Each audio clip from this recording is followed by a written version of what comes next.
¿Qué tal, amigos? Mi nombre es Marcelo Marchese, represento al movimiento ciudadano UPM 2 No y les quiero hablar del monstruoso contrato Roe UPM. El contrato nos obliga a hacer una inversión de 3.000 millones de dólares para beneficio de UPM, sin tener asegurado que luego UPM se instale, pues el contrato así lo habilita. En rigor, este contrato no es otra cosa que una trampa para que luego UPM nos imponga peores condiciones, pues si Uruguay no cumpliera en tiempo y forma, UPM no dejará de instalarse. Si por milagro cumpliéramos en tiempo y forma, igualmente UPM impondrá peores condiciones, pues luego de haber invertido 3.000 millones de dólares o más, con absoluta certeza muchísimo más, estaríamos atados de pies y manos ante una nueva negociación. Bastaría con que UPM dijera bajó el precio de la celulosa o nos conviene instalarnos en otro país para que cunda el pánico entre nuestros gobernantes, viajen a Finlandia para postrarse de rodillas otra vez y vuelvan con muy malas nuevas. Esas son las reglas de juego del mundo de los negocios. Business is business.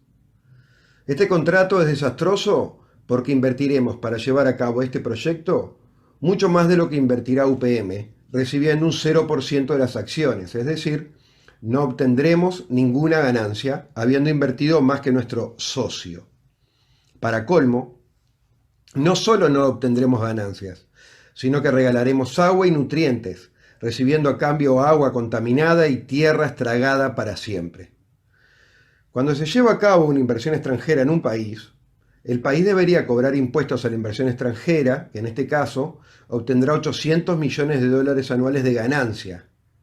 Pero resulta que UPM no pagará un solo peso de impuestos.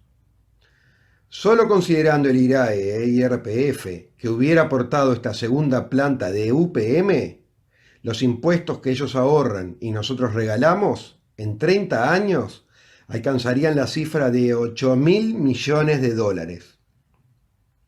3 veces más de lo que, supuestamente, ellos invertirían.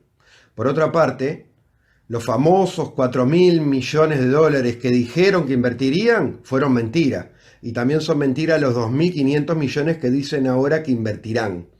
Cosa demostrada por la inversión que acaban de llevar a cabo en Finlandia para una planta similar, la cual les costó 1.250 millones de dólares. Nos comprometemos a construir las vías de un ferrocarril para uso exclusivo de UPM, que irá desde su planta en el Río Negro hasta el puerto de Montevideo. Perderemos a lo largo de 18 años por esas vías un mínimo de 2.300 millones de dólares y serán diseñadas por los técnicos que designe UPM, a los cuales pagaremos el sueldo. El contrato dice que la vía estará disponible para UPM 24 horas al día, 365 días del año, lo que pone en tela de juicio la posibilidad de que algún productor rural pueda usar el ferrocarril operado por UPM. Para llevar a cabo esas vías, deberemos expropiar 663 padrones, dejando a sus propietarios con sus campos partidos al medio, es decir, con sus aguadas de un lado de la vía y sin tener acceso a ellas. Estos 14 trenes diarios, a una velocidad de 100 km por hora, partirían pueblos e incluso sería necesario construir un doble muro, complicando la vida de toda esa gente incluso al ingresar a Montevideo. Como si esto fuera poco, si 5 de todos esos trenes que viajarán por mes se demoraran más de 15 minutos, UPM no pagará el canon correspondiente por el uso de las vías. Nos comprometemos a reforzar puentes que ya estamos reforzando a beneficio de UPM, pues esos puentes tienen que soportar sus camiones trizorras, que portan un tonelaje prohibido al resto de los camiones del país. Además, nos comprometemos a arreglar carreteras e incluso a darle a UPM un camino para uso exclusivo. Nos comprometemos, durante 20 años, a comprar a precio excesivamente elevado todo el resto de la energía eléctrica que genere UPM. Actualmente, Uruguay tiene sobrante de energía eléctrica y cuando consigue mercados, exporta. La tendencia mundial es a la baja del precio de la energía eléctrica. Es difícil calcular exactamente la pérdida que deberá soportar el bolsillo del contribuyente, pues no sabemos cuánto bajará esta energía en el futuro, pero con certeza serán varios miles de millones de dólares. Nos comprometemos a asignarle a UPM una zona franca en el puerto, lo cual significa un enclave libre de impuestos, para lo cual habrá que desplazar a otra empresa pagando los correspondientes daños y perjuicios, y nos comprometemos a profundizar el dragado del puerto con los costos correspondientes. Nos comprometemos a pagar de nuestro bolsillo el viaducto Montevideo para que pueda pasar por debajo el tren de UPM. Nos comprometemos a subir 1 metro la cota del embalse del Rincón del Bonete, lo cual significa que el agua se desplazará por la superficie de tal manera que perderemos 10.000 hectáreas y además le diremos adiós a las playas de San Gregorio de Polanco y a los ingresos que genere su turismo.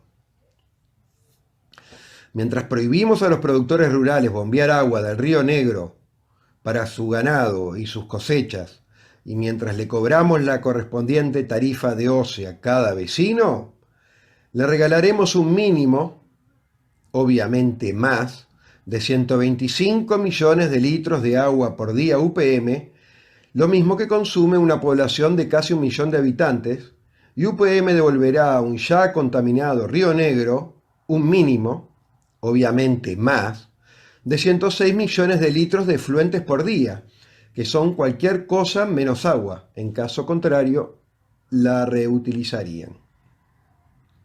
Para tener una idea de la contaminación que generaría, si mencionamos un solo factor, el fósforo, principal responsable del proceso de eutrofización, y si atendemos a los propios informes de UPM, devolverá 213 kilogramos de fósforo al día, elevando el porcentaje de fósforo del río de 130 microgramos por litro a 195, cuando el máximo admitido por la DINAMA es 25. Nos comprometemos a dar celeridad a los trámites de permisos ambientales que necesita UPM para su propaganda en Europa. Dar celeridad significa no analizar los daños ambientales, en particular desde que el gobierno y la oposición son los principales impulsores nacionales del proyecto ROW-UPM. Los acuerdos laborales que imponga UPM se convertirán en leyes para todos los trabajadores del país, lo cual quiere decir que UPM se convertirá en legislador del Uruguay. A su vez, en el caso que tengamos un problema cualquiera con UPM, el problema no se resolverá en los tribunales de la República, sino en el CIADI, bajo dominio del Banco Mundial, es decir, de UPM. Los programas de estudio de las escuelas técnico-profesionales de los departamentos cercanos a la planta de UPM serán intervenidos por UPM, lo cual quiere decir que no la República, sino UPM determinará la formación de nuestros estudiantes. Durante la fase de construcción de la planta, UPM podrá perforar el terreno para extraer agua de nuestros acuíferos.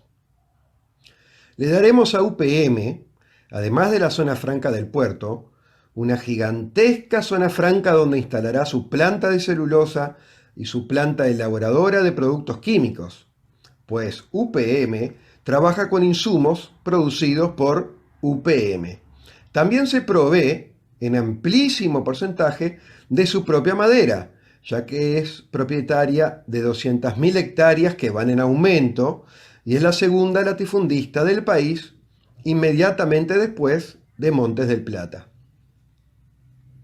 El canon pagado por esa zona franca ni siquiera alcanzará para costear el control que nuestra república debe hacer de la contaminación producida por UPM. Las inversiones forestales de UPM también serán comprendidas en la zona franca. El contrato le permite a UPM crear una compleja ingeniería jurídica integrada por diversas empresas propiedad de UPM con el exclusivo objetivo de arreglar su contabilidad. El contrato amplía a 30 años la zona franca de la planta de UPM en Fray Bentos, que viene operando desde hace 10 años. El contrato aumentará nuestra deuda externa, es decir, debemos agregar a los costos por vías de ferrocarril y todo lo demás los intereses que emanen de los préstamos que pediremos. El contrato viola de forma flagrante la Constitución de la República, primero que nada por haber sido negociado de forma confidencial y luego por haber sido firmado por funcionarios que no tienen potestades para ello. El contrato ruinoso viola la Constitución todo un largo camino hasta llegar a la violación de las autonomías departamentales y a la violación inaudita que significa regalarle a la transnacional la potestad de dictar nuestras leyes y nuestros programas de estudio.